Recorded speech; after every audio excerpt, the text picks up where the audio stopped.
Tronocast Podcast mais uma vez aqui no CTPI Ressurgência 2024, agora com Vitor Fontana. É isso aí, Deco, temos a honra aqui mais uma vez nessa mesa receber os nossos palestrantes da Conferência Ressurgência desse ano, mano. Acho que é importante a gente falar onde é que a gente está, né? Estamos na IPE Alpha, aqui na cidade de no bairro de Alphaville, né? Lugar lindo, Deco. Lindo demais. Não só lindo, mas a estrutura que nos recebeu aqui, nesse espaço lindo, maravilhoso, nesse estúdio, né? Que está vendo tudo que está acontecendo aqui no evento. Magnani brincando com a guitarra lá. Mas vamos lá, o assunto aqui é Vitor Fontana. Vitor estava lá embaixo agora te ouvindo também, até para, enfim, a gente trazer contexto aqui a essa entrevista, mas antes de a gente falar do que tu falou, conta um pouquinho para nós quem é esse Vitor aí, para o povo que está em casa te vendo. Então vamos lá, meu nome é Vitor Fontana, eu sou pai da Lara, marido da Bruna, trabalho na equipe ministerial da Comunidade da Vila, que é uma igreja presbiteriana ali na região da Faria Lima. Então nós estamos entre o metrô Faria Lima e o Shopping Eldorado, para quem é de São Paulo, fácil de se localizar. A Comunidade da Vila é do Marcos Botelho? Marcos Botelho é o pastor titular lá. Muito bem, Marcos Botelho esteve com a gente ano passado aqui gravando. Então, o Marcos Botelho é o pastor titular lá, eu sou responsável pelo culto da noite, né? A gente tem 3 cultos, então, culto da noite eu sou o responsável lá. Legal. Ok, Vitor, e assim, lá na Comunidade da Vila, vocês estão no contexto super urbano de São Paulo, né? Meio ali do rolo. A gente tá no olho do furacão. No olho da fila, a pé, de carro, de metrô, todo mundo ali subindo de Uber, e descendo. A minha comunidade é a comunidade do Uber, cara. Assim, se você vai lá se você vai na Comunidade da Vila à noite, principalmente o pessoal da noite, como a gente tá ali num salão que é meio que direto pra rua, então do púlpito eu enxergo a Cardeal Arco Verde, que é a rua que a gente tá, você começa a ver os carros chegando e o pessoal saindo, cara. O carro deixa ali na porta e o pessoal do carro ninguém já entra na igreja. Ninguém quer pegar a fila ali dirigindo, né? Ninguém quer achar lugar para estacionar por ali. Uhum. Tem lugar para estacionar, mas o pessoal, pelo menos à noite, é muita gente que chega de Uber. É a comunidade do Uber. Legal, cara. E a gente está falando aqui de missão em tempos de exílio, né? Enfim, o tema do congresso desse ano é profundidade e influência. Influência. E eu vi tua palestra lá, foi muito legal. Tu falou assim temas sobre a nossa força do povo exilado, as fraquezas, eu notei aqui as ameaças e as oportunidades desse povo exilado, né? E a gente fala assim, poxa, quem é que tá exilado no meio da Faria Lima, né? Enfim, no meio da vila. Explica um pouquinho pra gente o contexto desse exílio de hoje. Como vocês estão abordando isso hoje, né? Interessante isso. Em São Paulo, o que eu penso é que todo mundo é um pouco exilado. Se você é um cara da Faria Lima, eu trabalho no mercado financeiro, alguém pode imaginar que esse cara é o cara que está incluído, é o cara que tem um lar. Achei um lar em São Paulo. Cara, a minha experiência trabalhando no mundo corporativo é que esse cara é solitário, ele não conhece... Vamos comparar com o contexto de uma cidade do interior, ele não conhece o padeiro. Sim. Tá? Ele não conhece o porteiro do prédio dele. Porque ele nem tem contato com o porteiro do prédio dele, porque são esses novos empreendimentos. E não é porteiro do prédio, é o cara da empresa terceirizada que cada turno é um cara e ele fica dentro de uma guarita à prova de bala. Quer dizer, esse cara da Faria Lima mora nesse tipo de lugar. Por outro lado, você tem a galera da Santa Cecília, que quando tá na Faria Lima tá fora de casa, porque ele é um hippie descoladão, que provavelmente fez USP, ou talvez não seja tão brilhante e fez FAP mesmo, mas finge que fez USP. Né? Mas ele também tá se sentindo fora de casa. São Paulo é uma cidade dos inadequados. Uma boa parte das pessoas que vai na Comunidade da Vila, por exemplo, é de pessoas que vieram para São Paulo para tentar a vida, elas não são de São Paulo. Então todos eles são, de alguma maneira, exilados. O cara é de Goiânia, o cara é de Florianópolis, o cara é do Rio de Janeiro. Nós temos uma comunidade dentro da Comunidade da Vila que é de recifenses, cara. Gente que veio de Recife. O lar do cara é Recife. Ponto. Agora, eu não me ocupei tanto da igreja em posição de exílio, porque isso o Renato e o Mike, eles deram o panorama do que é esse lance dessa igreja que pertence ao futuro. Essa é a grande sacada da palestra do Mike. A grande sacada, tem um monte de sacadas aquela palestra cheia de conteúdo, né? Mas a grande sacada da palestra do Mike é dizer o seguinte: olha, não é que nós somos cidadãos de um outro lugar e a gente está neste lugar, não é uma questão de espaço, é uma questão de tempo. Nós somos cidadãos do futuro, de uma nova Jerusalém que vem, que vivemos hoje aqui e agora. E o que nós podemos trazer é um pedaço do futuro para este momento atual. Então, a gente pertence a um outro lugar. A minha tentativa foi de dizer, ok, a gente pertence a esse outro lugar no tempo, não no espaço, mas todos os outros também estão deslocados, todos os outros também estão procurando um lar. É bobo a gente imaginar que alguém sem Cristo se sente em casa. Nunca vai se sentir, está procurando uma casa, está procurando esperança, está procurando libertação. Essa é a frase do Paul McCartney, né? We live in hope of deliverance from the darkness that surrounds us. A gente vive em esperança pela libertação das trevas que nos circundam. Parece coisa de crente, porque é coisa de crente. A resposta para isso é coisa de crente. A resposta bíblica para isso é coisa de crente. Agora, o anseio está em todos. A pergunta já existe. O anseio está em todos. E o nosso, talvez, grande erro, como igreja que às vezes se percebe muito no exílio e se percebe muito sofredora, é achar que quem está lá fora está numa boa, são os dominantes, Não. Quem está lá fora está sendo oprimido brutalmente pelo pecado, porque nós somos oprimidos pelo pecado, eles são oprimidos pelo pecado, mas nós temos o Espírito Santo, eles não. Percebe? Então, assim, a gente posiciona essas pessoas muitas vezes como se eles fossem nossos grandes opressores, quando na verdade eles são os nossos grandes alvos de anúncio do Evangelho. O Mike comentou um pouco, e eu acho que tem tudo a ver com a tua palestra aqui. Tua palestra não, enfim, a tua ideia aqui, né? De que a gente precisa a igreja agora é o novo Israel de Deus, a gente é um povo, como antigamente o povo de Israel era um povo, que tinha uma nação, e aí foi para o exílio e se dispersou. Agora nós conseguimos em Cristo ser um novo povo, só que se reúne em comunidades, que são as igrejas, no meio de um povo que tem outra cultura, outros deuses, outros tudo isso. E aí, de novo aqui, e vindo para o nosso contexto, né? Essa comunidade, no meio de um contexto diferente do deles, porque nós somos então cidadãos temporais, né, de outro lugar, mas vivendo nesse lugar, a gente tem nossas forças, nossas fraquezas e as nossas oportunidades, né? E comenta um pouquinho das oportunidades que a gente tem, Vitor. Cara, então, isso é um negócio interessante. Quando eu trabalhava no departamento de novos negócios de uma empresa de entretenimento, uma multinacional, uma das grandes multinacionais de entretenimento. Antes de ir para o ministério, eu era executivo de novos negócios nessa empresa. E o meu chefe pediu para eu fazer uma análise SWOT da condição que nós estávamos ali no Brasil. Meu chefe era francês, ele queria entender o momento do entretenimento, da área do entretenimento que a gente estava no Brasil e a nossa posição como organização dentro desse momento. Ele pediu para eu fazer análise SWOT. E eu fiz desse jeitinho que eu fiz, eu terminei com as oportunidades. Daí ele virou para mim e falou assim, cara, nunca mais faça isso. Aí eu fiz hoje, né? Pois é, porque já não obedeceu. Por quê? Ele falou, cara, quem termina com oportunidade é vendedor. Você está querendo me vender alguma coisa? O que eu estou querendo é uma análise estratégica. Você tem que terminar com as ameaças. Quem termina com oportunidade é vendedor. Você está querendo me vender alguma coisa? E aqui, obviamente, eu não estou num papel de vendedor. Não é esse meu ponto. Mas o meu ponto é, se eu termino com ameaça, eu não termino com esperança. Pode crer. Tá? Se eu termino com as ameaças, eu vou incutir na igreja precisamente uma das fraquezas da comunidade no exílio. A comunidade do exílio, ela é muitas vezes fraca por causa do seu medo e do seu ressentimento. E isso gera diversas ameaças. Se eu termino a análise com as ameaças, o que eu produzo? Eu vou produzir medo e ressentimento. Tá? Então, o que acaba acontecendo? O discurso do medo e do ressentimento, o discurso ameaçador do medo e do ressentimento, ele é muito tentador, porque ele mexe com o âmago do nosso ser, e aí a gente acaba sendo seduzido muitas vezes para organizar pregação e ministério em torno disso. Então, quais são os grandes problemas? Quais que são os o que deixa a pessoa dependente daquele meu alívio semanal, porque ela está o tempo todo, se não é com medo do grupo político de um lado tal, e aí a igreja progressista vai botar medo por causa dos caras da direita, a igreja mais conservadora vai trabalhar com medo e com ameaça da esquerda e dos progressistas.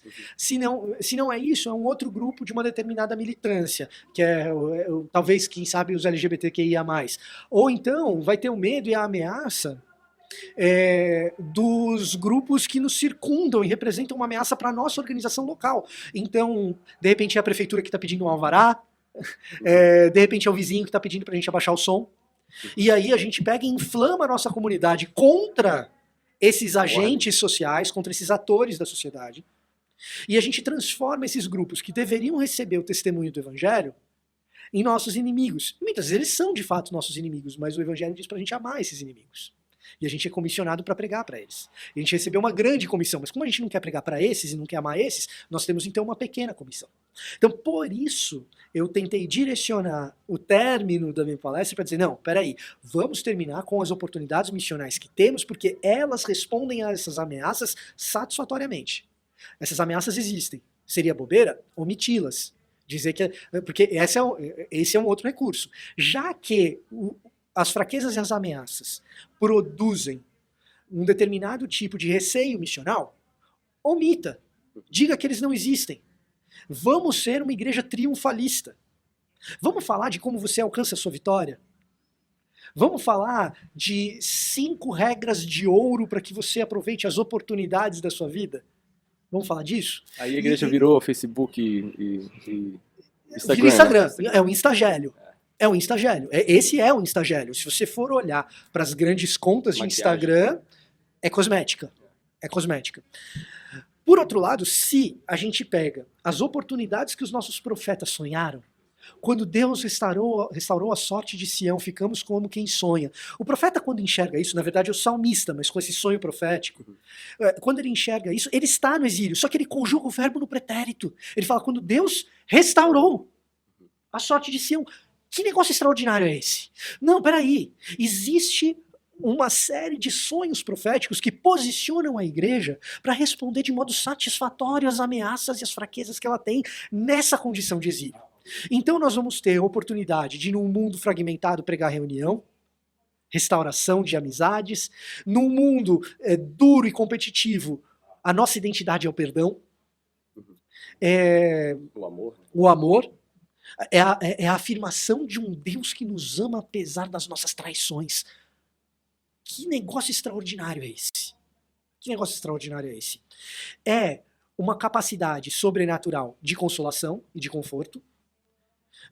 Eu não mencionei lá, por uma questão de tempo que eu estourei, inclusive, eu devo estar estourando agora com vocês também, mas dane-se. Eu vou falar igual uma metraca. A gente tem mídia ali, tá? Manda abraço. Então, o que acontece? Eu não falei ali, mas Jeremias, quando ele está na posição dele de oferecer conforto e consolação, ele disse, eu quero trazer à memória aquilo que pode me dar esperança. Essa é a oportunidade que nós temos de lembrar dos grandes atos poderosos de Deus, para que a gente possa ter esperança e pregar essa esperança para um mundo que só tem desespero. Olha para a saúde mental dessas pessoas que elas sim, fora de Cristo, fora do Espírito, estão num verdadeiro exílio. E nas nossas igrejas também. Tem as pessoas com transtorno de ansiedade generalizado, tem as pessoas com as mais diferentes lutas, com depressão, etc. E nós temos a oportunidade de oferecer consolo e conforto para elas. A crise existe, a ameaça existe, a fraqueza está lá, tá. Presta atenção no que Jeremias fala em Lamentações 4:10. E aí você tem uma análise situacional, aí você vai falar, qual é a situação de exílio? E é por isso que o Mike estava falando, cara, não compara a situação da igreja hoje com o exílio bíblico, brother. O que Lamentações 4:10 diz? Diz assim, e até também evitei de falar disso, porque eu sei que tinha um pouquinho de criança ali. Essa passagem não é bem para criança. Mulheres de bom coração, no cerco de Jerusalém, durante o cerco de Jerusalém, então a Babilônia, ela cerca Jerusalém, não deixa entrar nem comida nem bebida, né? Não deixa entrar nem sair abastecimento. Então as pessoas começam a passar fome. E aí durante o cerco de Jerusalém, mulheres de bom coração cozinharam seus filhos para comê-los. É Bíblia isso, gente. Aí às vezes a gente acha que Bíblia é um negócio fofo, né? Não dá para ser análise fofa, tem que ser SWOT mesmo. Por quê? Essa é a situação, essa é a circunstância. Esse é o exílio, esse é o tamanho da dor. Nessa dor, você fala assim, diante da situação assustadora e desesperadora, é desesperador, cara. Mulheres de bom coração cozinharam seus filhos para poder ter o que comer. Não tem outra palavra que não seja desespero diante de uma situação dessa. Nessa situação, o profeta diz, quero trazer à memória aquilo que pode me dar esperança. Então, as oportunidades que nós temos de apresentar esperança para um mundo desesperador respondem satisfatoriamente às condições de crise nas quais esse mundo se encontra. Essas condições de crise na qual o mundo se encontra, nas quais, né, essas condições de crise nas quais o mundo se encontra, elas são variadas. E então nós temos uma crise que pode ser uma pandemia. Mas pode ser um pouco tétrico esse tipo de passagem como essa de Lamentações de Jeremias. Agora, você provavelmente tem algum amigo que é celíaco, né, que é intolerante a glúten. Provavelmente você conhece alguém, parou de comer glúten e fala, minha vida melhorou, que eu parei de comer. Tem uns caras que é só placebo, mas tem gente que é celíaco mesmo, né? E como que a gente descobre, como que a humanidade descobre que tem gente intolerante a glúten? E essa é uma história fascinante. Não faz tanto tempo assim. Foi no período da Segunda Guerra Mundial. Quando? Quando a Alemanha nazista fez um cerco a Amsterdã e os holandeses já não tinham mais pão para comer. E então, não tendo pão para comer, alguns começam a se sentir melhor porque não tem pão. E aí se descobre que tem pessoas que, com a ausência do trigo, eu vivo melhor. Mas esse é o lado bonitinho da história. Porque o lado, não vou dizer verdadeiro, mas o lado que a gente sempre tem que lembrar, até porque o Museu do Holocausto nos diz que jamais devemos esquecer, podemos perdoar, mas jamais vamos nos esquecer do que aconteceu, do porquê essas coisas aconteceram. Cara, tem relato de holandês que comeu grama nesse período. E eu não sei, o pessoal sabe, mas assim, nosso sistema digestivo ele não digere celulose. Então passou direto. É só para aliviar a fome. É só para aliviar a fome. Então, nessa Holanda que você precisa ser meio rico assim para viajar e visitar, essa Holanda de hoje que você vai para Amsterdã, que é cidade cheia de bicicleta, bonita, com os rios, não sei o que, blá blá blá, os diques que você fala assim, nossa, como é impressionante essa engenharia que salva essa cidade ser inundada e tudo mais. Essa Amsterdã tinha uma galera que tava comendo grama. Cara, como que você prega cristianismo para uma galera dessa, sendo que os teólogos cristãos da Alemanha, em sua maioria, assinaram documento de fundação ou subscreveram o Partido Nacional, o Partido Nacionalista Alemão. Então, é nesse contexto que a gente fala, não, peraí, nós temos, como comunidade verdadeira de Jesus Cristo, nós temos uma oportunidade missional extraordinária. Então a gente sempre tem que terminar. Isso eu aprendi com o professor Adrien Bausels, que durante muito tempo esteve aqui conosco no CTPI, foi um dos primeiros plantadores de igreja que o CTPI ensinou, apoiou, e foi o plantador da Comunidade da Vila, que hoje eu faço parte. Né? Isso eu aprendi com o Adrien Bausels, professor de homilética no Servo de Cristo, no Seminário Presbiteriano do Sul. Você termina suas pregações com um desafio missional. Você termina suas pregações convocando a igreja a exercer missão, porque essa é a saída contra um moralismo legalista e, ao mesmo tempo, contra uma hipergraça. Quem cumpre a resolução do problema daquela tua pregação, você está denunciando pecado, etc, etc. Quem cumpre aquilo é Jesus. O resultado disso é uma igreja que sai em missão. Então você tem graça. Você não vai ser legalista e ficar só no pecado. Você não vai ficar só no medo e na persuasão, você não vai ficar só nas fraquezas e nas ameaças, você vai falar delas, mas você vai encontrá-las com graça. Encontrou-as com graça, com a graça de Jesus Cristo? Desafie a sua comunidade a sair de modo missional a partir dessa graça que a alcançou. Ô Vitor, e essa é a minha pergunta. Como que uma igreja, né, olhando até para a comunidade da Vila, pode lidar com esses problemas, pode lidar com esses diferentes, pode lidar com as pessoas que estão fora da igreja? Cara, essa é a magia, se você me permite usar essa expressão magia, tem gente que tem um certo comichão dessa história, uma certa comichão. Só um pouquinho. Comichão é feminino, né? Uma das coisas que o Vitor falou lá embaixo foi as discussões intermináveis que a gente chega, tipo, pode ter festa junina, não vai? Nas Olimpíadas eu posso participar ou não? Posso falar magia ou não posso? Sim, tipo, por aí. Abre e fecha aspas aqui. Precisamente. Então, essa é uma das grandes coisas da análise situacional. Ela é situacional. Então, por exemplo, vamos falar dessas discussões intermináveis e de como a gente lida com essas pessoas. Festa junina.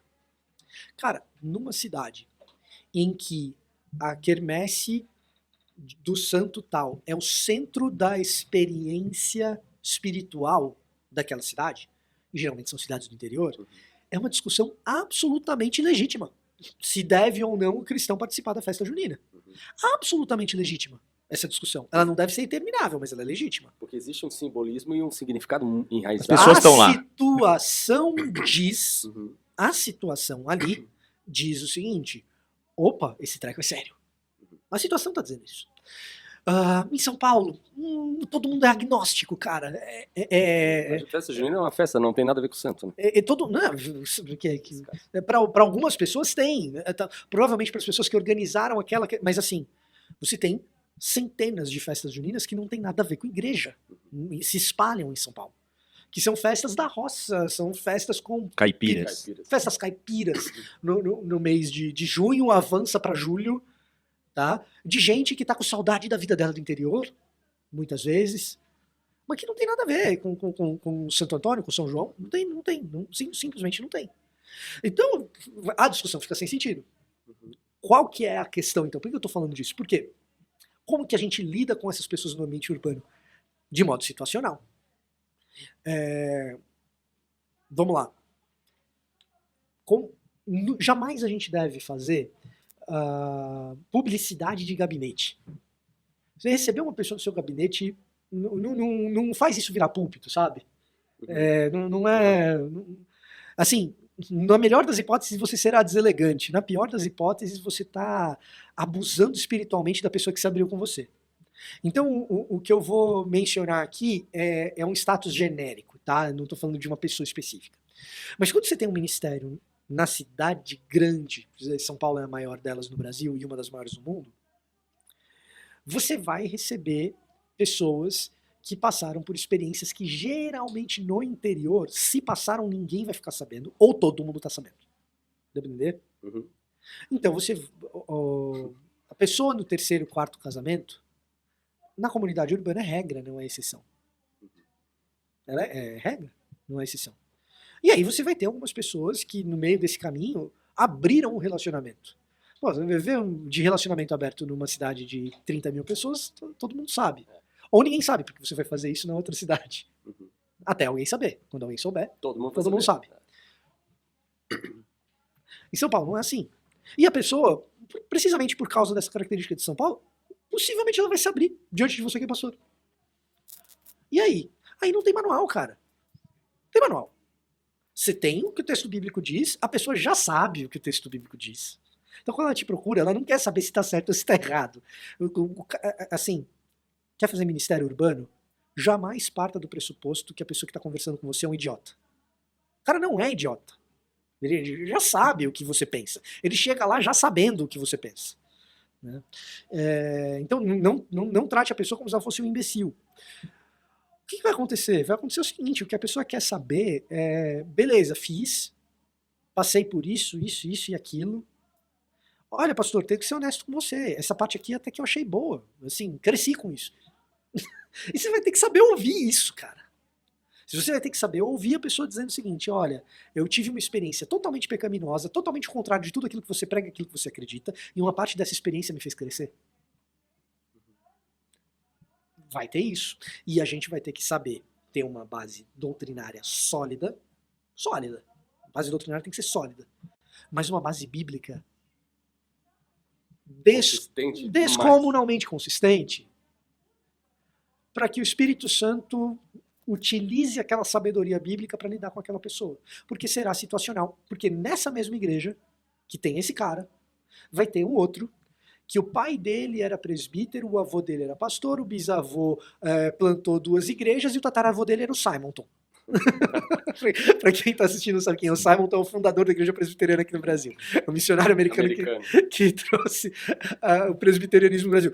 Na mesma igreja você vai ter isso. E aqui, de novo, eu estou sendo hipotético, tá? Não tem nenhum tataraneto do Simonton na comunidade da vila, pelo menos que eu saiba.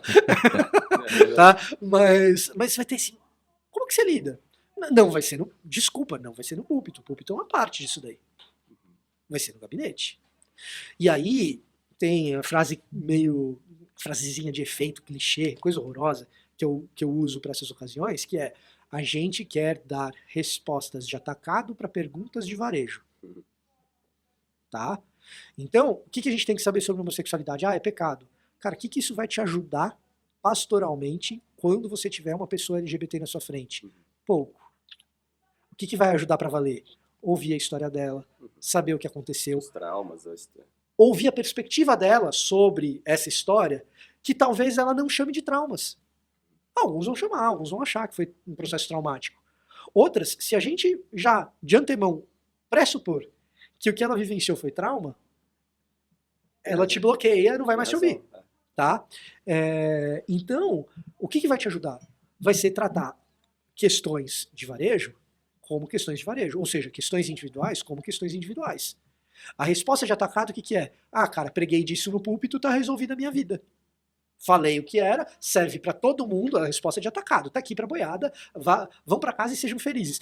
É o que Mike Gorin estava falando hoje sobre a catequese. Isso que eu te comentar, discipulado pode ser uma boa estratégia. Não, discipulado é a única estratégia para isso. A grande comissão é uma comissão de discipulado, tá? Então, ide, portanto, e fazei discípulos. O imperativo no grego nessa frase está no fazei discípulos. Tá? O fazer discípulos é o que está no imperativo. Os outros verbos dessa sentença, todos são dependentes desse imperativo principal. Todos estão no particípio. Então, o id, que é tão famoso, ele está no particípio, ele é dependente do fazer discípulos. Ele pega emprestada a característica de imperativo do verbo principal, que é o fazer discípulos, e a gente traduz como id. Os verbos subsequentes, né? Batizando-os em nome do Pai, do Filho e do Espírito Santo, e ensinando-os a obedecer tudo aquilo quanto eu vos ordenei, e eu estarei com vocês, aí já começa outra sentença, né? Esses outros verbos, batizando em nome do Pai, do Filho e do Espírito Santo, e ensinando a obedecer, esses outros verbos também estão no particípio e num tipo de particípio que a gente chama de particípio modal, ou seja, o principal é fazer discípulos. Modal, de que modo? Como que eu faço? Batizando-os em nome do Pai, do Filho e do Espírito Santo, ou seja, incluindo essas pessoas dentro do novo povo, e ensinando-os a obedecer. Ensinar a obedecer é diferente de meramente ensinar. Ensinar, eu pego um quadro, eu faço o que eu estou fazendo agora, blá blá blá, fala, aula expositiva, vai lá, faz uma lição, passa uma tarefa, agora lição de casa, hein, gente? Não vou cobrar na próxima aula, isso é ensinar. Ensinar a obedecer não é por aí. Você não ensina o seu filho a obedecer dando para ele uma cartilha. Não funciona em time de futebol, o pessoal se revolta, derruba o técnico quando o cara faz isso, não é? Vai funcionar na igreja, na vida? Não. Dentro de casa com o filho? Não. Ensinar a obedecer, a gente ensina caminhando junto, obedecendo também. Como que essa obediência acontece no dia a dia. Isso é discipulado, isso é catequese. Isso é ir para além do culto de domingo. Nós somos protestantes, a gente não vive de uma missa dominical. O centro da nossa espiritualidade não é uma missa. A nossa comunhão, o que nós entendemos por comunhão, não é meramente a Eucaristia. Embora eu, como presbiteriano, tenha uma visão elevada da Eucaristia em comparação com os nossos irmãos evangelicais, mais zwinglianos e memorialistas. Né? Presbiterianos e luteranos, a gente acaba colocando a Eucaristia num patamar bastante elevado. Mas a nossa noção de comunhão, como evangélicos, inclusive aqueles evangélicos que são presbiterianos e luteranos, está muito além da Eucaristia. É comunhão no dia a dia, é comunhão na presença, é comunhão na caminhada, é comunhão no compartilhar das maiores dores, é a comunhão orgânica dos dias da semana. Numa cidade como São Paulo, isso é absolutamente contracultural, porque ela te convida a se afastar. Para você ir até uma pessoa, demora muito tempo, por causa do trânsito. A pessoa, geralmente, num dia de semana, talvez não queira, porque ela está super cansada, porque ela acordou 5 horas da manhã, enfrentou uma jornada de 1h30 para chegar no trabalho dela, ralou pra caramba, ralar todo mundo rala, cara, em São Paulo ou em qualquer lugar do Brasil.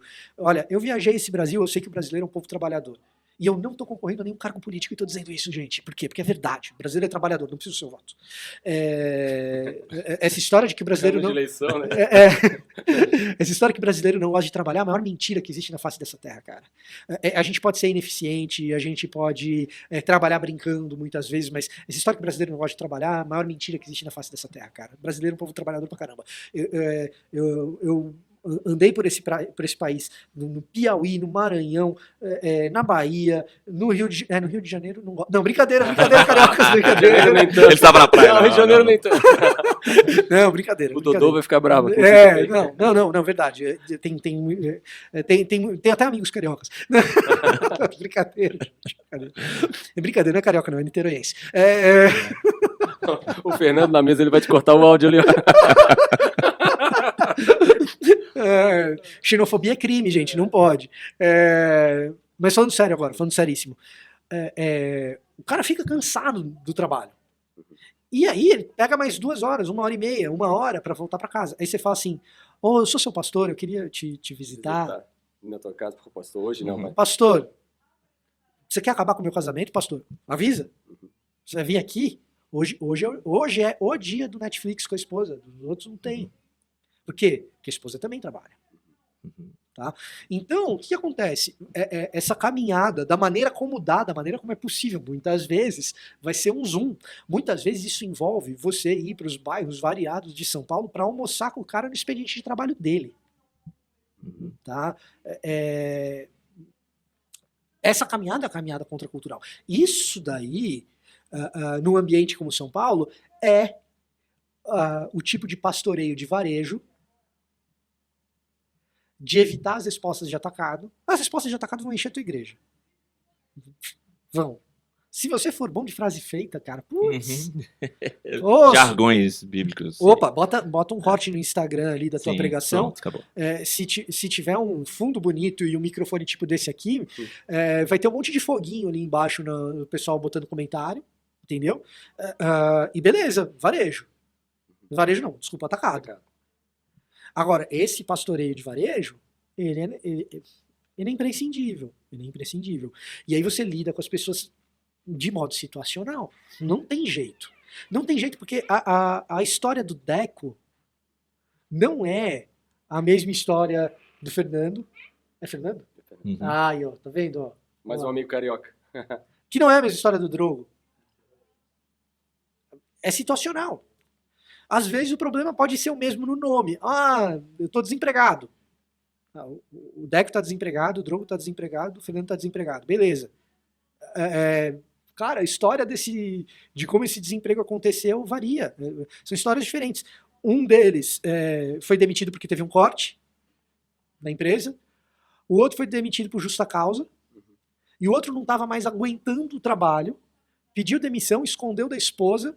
E todo dia o cara acorda de manhã, veste o terno e vai pra padaria pra procurar emprego, mas a esposa até agora acha que o cara tá empregado.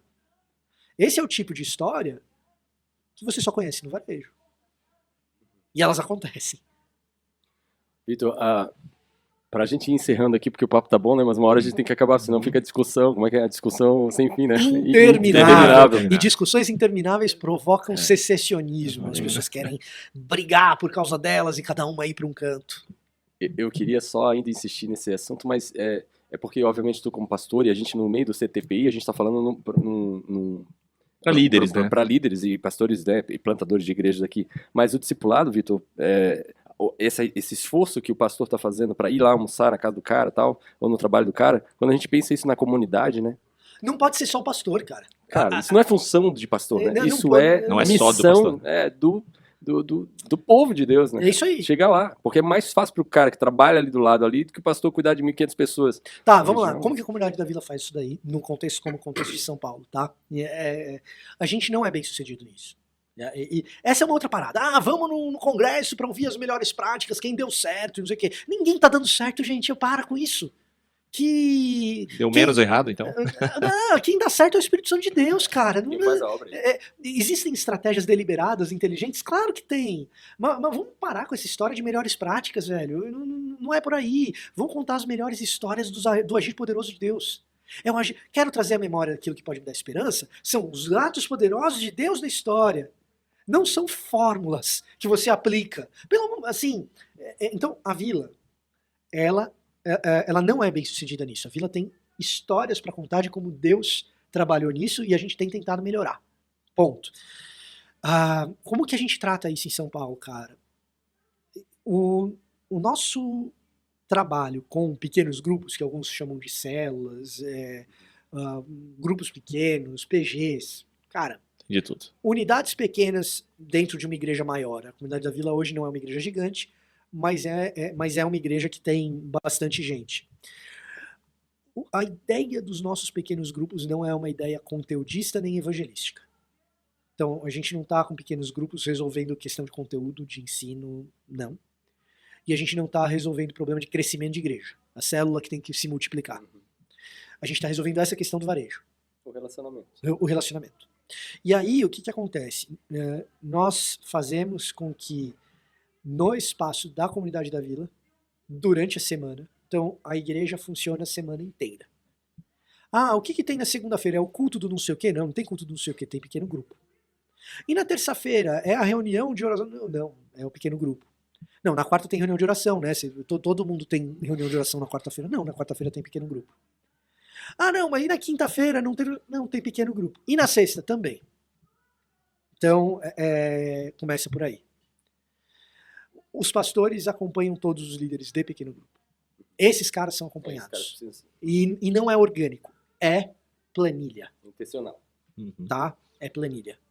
E esses caras são ensinados a acompanhar os seus liderados ali no pequeno grupo. Gente, acompanhar, não é mandar na vida do cara, pelo amor de Deus, porque no ambiente evangélico hoje criou-se essa moda de que líder de pequeno grupo é pai espiritual por favor. Ou guru, né? Guru, pai Profeta. espiritual, profeta, o cara que recebe as primícias. Não, não é isso. Por favor, é acompanhar, é entender as dores, é saber o que está se passando. E quando a dor for um treco que você não sabe lidar, aí a gente fica sabendo como equipe pastoral. A gente pede para ficar sabendo.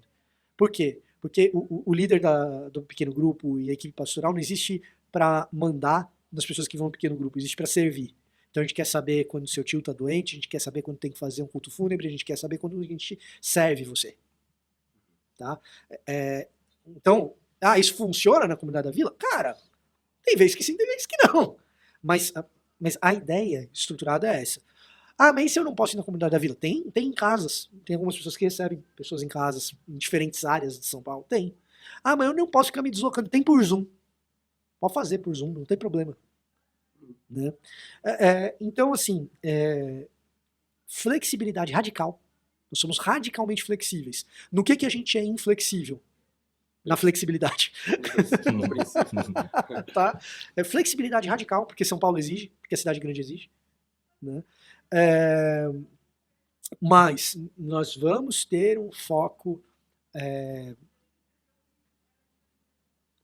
para além das nossas forças, se possível, em fazer com que as pessoas se conheçam umas às outras e pratiquem essa espiritualidade de varejo entre si. Amém. E que isso se multiplique por todo o Brasil, né, cara? E chegue lá, né? Vitor, obrigado, cara, pelo teu tempo aqui. Eu sei que o tempo de vocês é curto, mas muito obrigado porque tu não encurtou aqui. A gente conseguiu, enfim, avançar um pouquinho mais. Muito obrigado, é um prazer tê-lo aqui. Não, já deu pra entender porque tá com o Marcos Botelho, né? Amam falar, amam o microfone, Não, né? Marcos Botelho a gente teve que segurar ele também. Mas enfim, muito boa a tua pregação lá, a tua ideia, as tuas ideias, a análise SWOT bíblica do povo de Deus, eu confesso que eu não tinha reparado que no SWOT tu acabou com a oportunidade. Isso foi bem legal. Acho que é uma excelente estratégia, cara. Inclusive no mundo empresarial, mas a gente está aqui para falar do povo de Deus e da Bíblia, né? E aquilo que a gente tem como missão para fazer mesmo, que é essa missão aí intencional. Deus te abençoe, cara, que a comunidade cresça muito, que todo esse trabalho de vocês se multiplique aí para a glória e honra do Senhor Jesus. Amém. Amém. Obrigado, Vitor. Sou eu quem agradece. Valeu, Tchau, tchau. gente.